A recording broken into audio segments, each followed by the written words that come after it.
मान्सूनने देशभरातून काढता पाय घेतला असतानाच राज्याच्या सर्व जिल्ह्यातील तापमानात काही अंशी वाढ होताना दिसून येत आहे। यामुळे ऑक्टोबर हीटच्या झळा चांगल्याच जाणवू लागल्या आहेत। उन्हासोबत वातावरणात आर्द्रतेची पातळीत वाढ झाली असल्याने सकाळी आणि दुपारच्या वेळी तापमानात वाढ झाल्याचे दिसून येत आहे। ऑक्टोबर महिन्यातील निम्म्याहून अधिक काळ लोटला तरी अद्याप हिवाळ्याची चाहूल लागलेली नाही।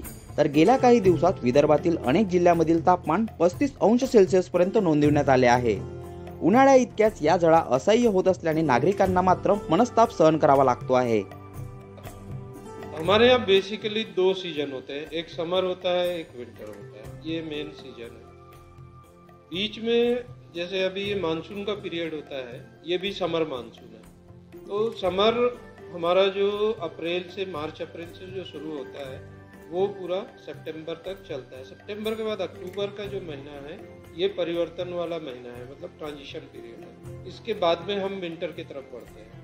तो विंटर में जाने के पहले ये जो अक्टूबर का महीना है, चूँकि बारिश रुक जाती है तो दिन में थोड़ी गर्मी रहती है और रात जो है वो उसका मिनिमम टेम्परेचर जो है वो धीरे धीरे अब कम होना शुरू होता है।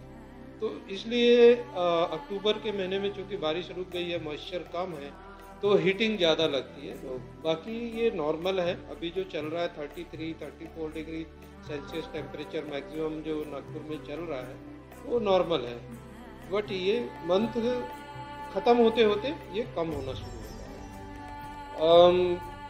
विदर्भ में कुछ ज़िले हैं जहाँ पे अभी मैक्सिमम टेम्परेचर नॉर्मल से 3 डिग्री के आसपास प्लस में चल रहा है। पर्टिकुलरली अकोला, यवतमाल, वासीम, यहाँ पे टेम्परेचर 36 प्लस में चल रहा है और ब्रह्मपुरी में भी टेम्परेचर 36 प्लस चल रहा है। तो अभी कल अगर देखें तो हाईएस्ट टेम्परेचर जो था वो ब्रह्मपुरी 36.8 और अकोला 36.5 था। यहाँ पे नॉर्मल से टेम्परेचर 3 डिग्री अबव चल रहा था। तो थोड़ी इसलिए गर्मी ज़्यादा लग रही थी। अब धीरे धीरे ये कम होना शुरू हो जाएगा।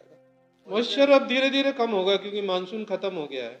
तो मॉइस्चर जैसे कम होता है तो जो सनलाइट जो है वो ज़्यादा चुभता है हमको, वो ज़्यादा गर्म लगता है। वो मेन रीज़न है। अक्टूबर तक रहता है। अक्टूबर के बाद में धीरे धीरे कम होना शुरू हो जाएगा। मैक्सिमम भी कम होगा, मिनिमम भी कम होगा। मिनिमम और मैक्सिमम दोनों में फॉल शुरू हो जाएगा क्योंकि विंटर की तरफ हम बढ़ेंगे। विंड का तो हमेशा प्रभाव पड़ता है मौसम पे। विंड कहाँ से आ रही है ये बहुत मायने रखता है। जैसे कि मानसून के समय दक्षिण पश्चिम या पश्चिमी हवाएं रहती है तो वो हमारे यहाँ पे मॉइस्चर लेके आती है। अभी इन दिनों में हवाएं जो है नॉर्थ वेस्टर्ली हो जाती है, उत्तर पश्चिमी हवाएं जो राजस्थान, पंजाब, नॉर्थ इंडिया की तरफ से आती है। तो वहाँ पे जो वेदर इफेक्ट होता है उसका इफेक्ट हम पे पड़ता है। लेकिन चूंकि ये लैंड एरिया से आती है तो मॉइस्चर नहीं होता है। तो मॉइस्चर अब धीरे धीरे घटना शुरू हो जाएगा। अभी तो अराउंड 35 चल ही रहा है। 34.4 कल नागपुर का मैक्सिमम टेम्परेचर था। तो अब बढ़ेगा नहीं, अब थोड़ा थोड़ा कम होता जाएगा। पहाटे आणि रात्री गारवा आणि दुपारच्या वेळी तीव्र उन्हामुळे नागरिकांना प्रचंड मनस्ताप सहन करावा लागतो असून आता साऱ्यांनाच गोड गुलाबी थंडीची प्रतीक्षा लागली आहे। नागपूरहून विशाल देवकर, न्यूज 18 मराठी।